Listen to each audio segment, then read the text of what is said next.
cried the maddened thousands, and the echo answered fraud. But one scornful look from Casey, and the audience was awed. They saw his face grow stern and cold.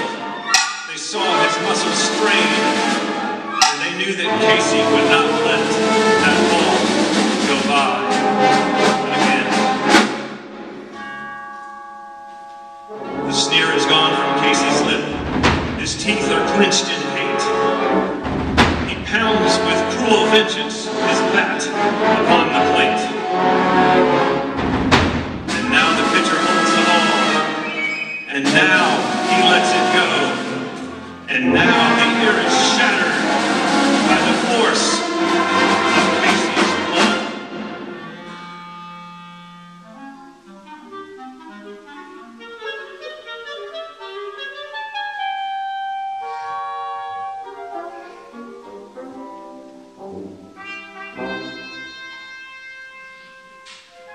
Somewhere in this favored land, the sun is shining bright.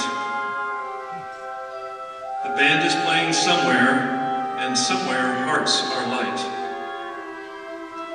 And somewhere men are laughing, and somewhere children shout. But there's no joy in Mudville. Mighty Casey has struck out.